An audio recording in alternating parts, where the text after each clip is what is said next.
Indo British advanced pain clinic నొప్పి మాయం surgery దూరం. For appointments 9155515563.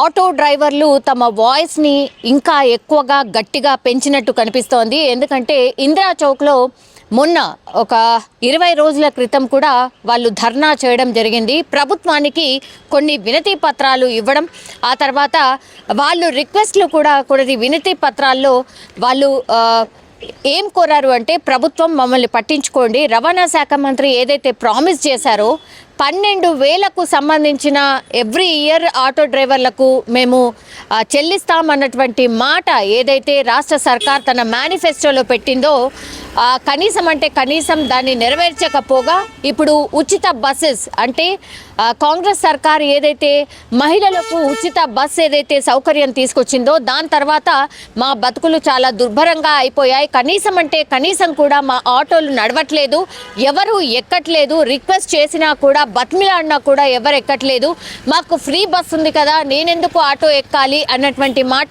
డైరెక్ట్గానే చెప్తున్నారు అనేది ఆటో డ్రైవర్స్ వర్షన్. మేమేమి ఫ్రీగా అంటే మేమేమి 12,000 రూపాయలు సంవత్సరానికి ఇవ్వండి అనేటువంటి మాట మేము అసలు అడగలేదు. అండ్ ఇంకోటి వాళ్ళ రిక్వెస్ట్ ఏంటంటే, అసలు ఉచిత బస్సు సౌకర్యం కల్పించడం ఎందుకు? ఆ డబ్బున్న వాళ్ళు డబ్బు లేని వాళ్ళను ఒకటేలాగా చూస్తే ఎలా? ఎవరైతే జాబ్స్ చేస్తున్నారో కనీసం అంటే కనీస సంపాదన ఎవరికైతే ఉందో వాళ్ళకు కూడా ఫ్రీ బస్ ఎందుకు? కనీసం వాళ్ళు సంపాదిస్తున్నారు కాబట్టి వాళ్ళు ఇంకో మార్గం ద్వారా అంటే ఆటోసో లేకపోతే క్యాబ్సో ఇట్లా డిఫరెంట్ రవాణా మాధ్యమాల్ని యూజ్ చేసుకుంటారు కాబట్టి మా బతుకు తెరువు కూడా నడుస్తుంది కాబట్టి ఎందుకని మీరు ఉచితంగా బస్ అందరికీ కల్పించారు? ఎవరికైతే లేదో, ఎవరైతే చాలా తక్కువ వేతనాలతో జీవిస్తూ ఉంటారో వాళ్లకు కల్పించండి. కానీ ఇట్లా అందరికీ మహిళలందరికీ ఉచితం అనడం వల్ల ఎవరైతే డబ్బులు పెట్టి ఆటోలో లేకపోతే క్యాబ్లో వెళ్ళే వాళ్ళు ఎవరైతే ఉంటారో వాళ్ళు కూడా ఉచితంగా బస్ని యూజ్ చేస్తున్నారు. దీనివల్ల బస్సెస్ మీద చాలా ఒత్తిడి పెరిగింది. ఒకటి, బస్సెస్ అసలు దొరకట్లేదు అనేది ఈ ఇష్యూస్ కూడా చాలానే వచ్చాయి. సో ఎందుకని ఈ డిసిషన్ తీసుకున్నారు? ఈ డిసిషన్ తీసుకోవడం వల్ల ఆటోలకు పూర్తిగా గిరాకీ తగ్గిపోయింది అన్నటువంటి మాట చెప్తున్నారు.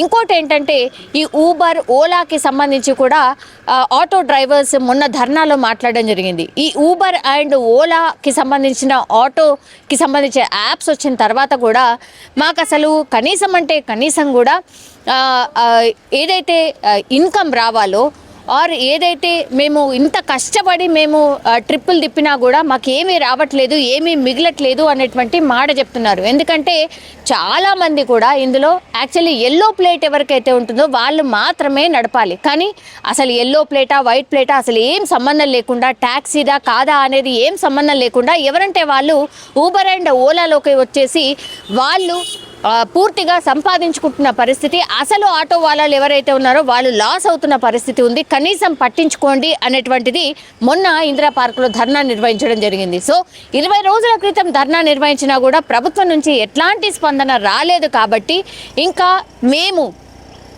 ఫర్దర్ నెక్స్ట్ స్టెప్ అంటే కార్యాచరణను మేము ప్రకటించబోతున్నాం. డిసెంబర్ 7వ తారీఖున పూర్తిగా ఆటోలని బంద్ చేసి నిరసన చెప్పబోతున్నాం. ఎందుకంటే ఒకవైపేమో కాంగ్రెస్ పార్టీ ఏదైతే విజయోత్సవాలు సంవత్సరం కాలం గడిచింది, కాంగ్రెస్ పార్టీ వచ్చింది కాబట్టి మేము ప్రజాపాలన చేస్తున్నాం అన్నటువంటి మాట చెప్తూ విజయోత్సవాలు చేసుకోవడం స్టార్ట్ చేస్తున్నాం అన్నటువంటి మాట చెప్తుంది. ఇది ఏమాత్రం కరెక్ట్ కాదు, ఇది చాలా సిగ్గుచేటు అన్నటువంటిది ఆటో డ్రైవర్స్కి సంబంధించిన సంఘం నాయకులు వాళ్ళు ఒక మీటింగ్ పెట్టుకొని డిసెంబర్ 7న మేమందరం బంద్ పాటించబోతున్నాం. అసలు ఎక్కడ ప్రజాపాలనకు సంబంధించి ఏవైతే కాంగ్రెస్ పార్టీ అధికారంలోకి వచ్చే ముందు ప్రామిస్ చేసిందో అవి ఏవి నెరవేర్చకపోగా ఇంకా విజయోత్సవాలు దేంట్లో విజయం సాధించారు అన్నటువంటిది క్వశ్చన్ చేస్తున్న పరిస్థితి అయితే కనిపిస్తోంది. సో ఆటో డ్రైవర్స్కి న్యాయం చేయాలి అండ్ డిసెంబర్ 7న రాష్ట్ర వ్యాప్తంగా ఆటోలను బంద్ చేస్తున్న చేస్తున్నామనేటువంటిది అనౌన్స్ చేసింది ఆటో సంఘాల జేఏసీ.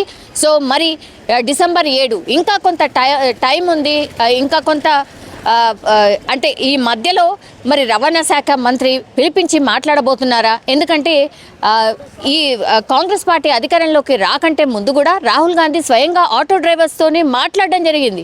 వాళ్ళతోని మాట్లాడిన తర్వాతే కొన్ని డిసిషన్స్ కాంగ్రెస్ పార్టీ తీసుకుంది. అందులో భాగంగానే ఉచితంగా మేము బస్ సౌకర్యం కల్పించబోతున్నాం కాబట్టి ఆటో డ్రైవర్స్కి ఏదో చెయ్యాలి, కాబట్టి మేము సంవత్సరానికి 12,000 రూపాయలు ఆటో డ్రైవర్స్కి ఇస్తాము అనేటువంటిది మేనిఫెస్టోలో చెప్పడం జరిగింది.